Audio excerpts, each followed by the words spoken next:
শহীদ আবু সাঈদের প্রথম মৃত্যু বার্ষিকীতে রাজনৈতিক নেতাদের সরগরম। তাদের বাড়িতে এই সরগরম সম্পর্কে বিস্তারিত আলোচনা করব আজকের এই ভিডিওতে। ধৈর্য সহকারে পুরো ভিডিওটি দেখবেন, ভালো লাগলে লাইক দেবেন, শেয়ার করবেন বন্ধুদের মধ্যে। অবশ্যই আমার চ্যানেলটি সাবস্ক্রাইব করে অল নোটিফিকেশনে ক্লিক করবেন। তো চলে যাচ্ছে মূল ভিডিওতে।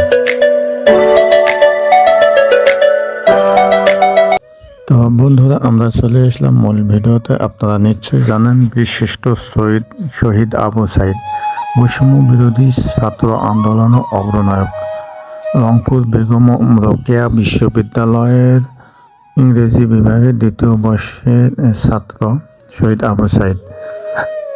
সে বৈষম্য বিরোধী ছাত্র আন্দোলন 2024 সালে 16 জুলাই ঘাতক পুলিশের গুলিতে নিহত হয়। আর তখন থেকে ফুঁসে ওঠে বাংলাদেশের ফ্যাসিস্ট স্বাধিকার আন্দোলন। আর এই ফ্যাসিস্ট শেখ হাসিনার বিরুদ্ধে গড়ে ওঠে সারা দেশে তোলপাড়।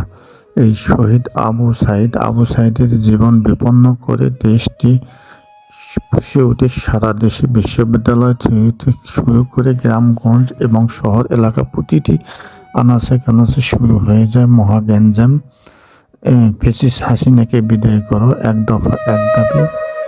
ফ্যাসিস্ট হাসিনা তুমি কবে যাবে, আমি কে তুমি কে, রাজাকার রাজাকার, এই স্লোগানে মুখরিত সারা বাংলাদেশ। এবং সেই শহীদ আবু সাঈদ প্রথম জীবন দান করার ফলে শেখ হাসিনাকে এই দেশ থেকে বিদায় করতে বাধ্য হয় এবং শেখ হাসিনা দেশ থেকে পালিয়ে যায় ভারতের জীবন রক্ষার্থে। তো যাই হোক, শহীদ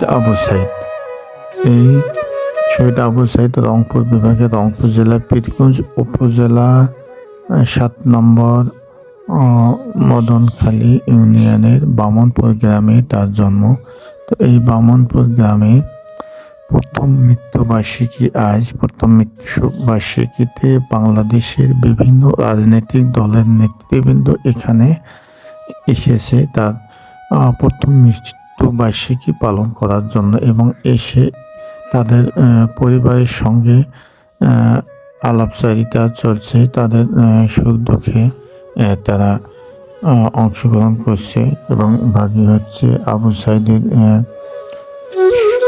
শহীদ বা খুনিদের গ্রেপ্তার কতটুকু হলো এই সম্পর্কে তারা বিভিন্ন প্রকার আলাপ আলোচনা চলছে।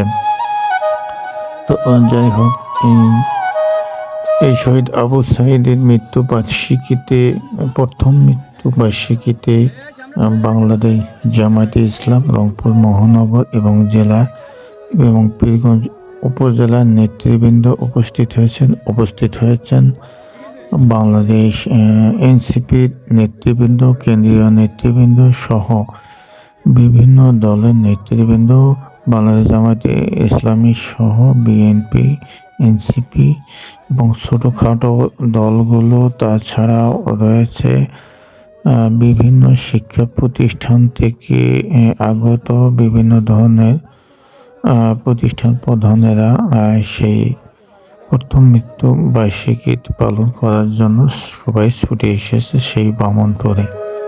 সেই পীরগঞ্জের বামনপুরে এসেই তারা সেখানেই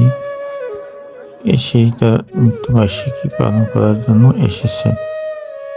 তো যাই হোক, তার শহীদ আবু সাঈদের ভাই রমজান আলীর সঙ্গেও কথাবার্তা বলা হয়েছে এবং সেই সঙ্গে শহীদ আবু সাঈদের বাবা মা ভাই বোন সবাইদের সঙ্গে কথা বলা হয়েছে। তাতে বলা হয়েছে যে শহীদ আবু সাঈদের 1 বছর হয়ে যাচ্ছে মৃত্যু, কিন্তু তার আসামিদের যারা খুনি ঘাতক পুলিশ তাদেরকে এখনও গ্রেপ্তার করা হয়নি। তো এই সম্পর্কে রাজনীতির নেতৃবৃন্দরা বিভিন্ন ধরনের বক্তব্য পেশ করেন। শহীদ আবু সাঈদের বাবা বলেন যে এখন পর্যন্ত আমার ছেলের খুনিদের ধরা হয়নি বা তাদের বিচারের আওতায় আনা হয়নি। এবং সেই সঙ্গে বিশিষ্ট শহীদ আবু সাঈদের মা মার কাছ থেকেও জানা হলো যে তার আহ, আবু সাইদ কেমন ছিল এবং আবু সাইদের আহ, শহীদ আবু সাইদের আহ,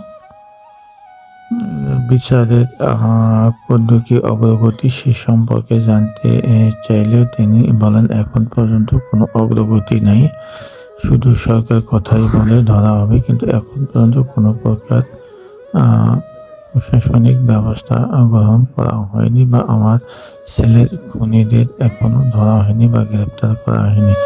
তো যাই হোক, এই সম্পর্কে আরো বিভিন্ন ধরনের আলোচনা অনুষ্ঠিত হয় এখানে। বিভিন্ন ধরনের রাজনীতির নেতৃবৃন্দ এসে প্রথম মৃত্যুবার্ষিকী পালিত হয় এবং সেই সঙ্গে তার এক বন্ধু উম, আহ, কান্না অবস্থায় তার অতীত ইতিহাসের কথাগুলো তুলে ধরেন শহীদ আবু সাইদের। তো বন্ধুরা, দেখলেন তো ভিডিওটি কেমন লাগলো? ভিডিওটি ভালো লাগলে অবশ্যই একটা লাইক দিবেন আর বন্ধু বান্ধবদের মধ্যে শেয়ার করতে ভুলবেন না। সেই সঙ্গে আমাদের ভিডিও বা চ্যানেল সম্পর্কে কোনো প্রশ্ন বা মতামত থাকলে অবশ্যই কমেন্ট সেকশনে লিখে জানাবেন। ধন্যবাদ সবাইকে। আসসালামু আলাইকুম।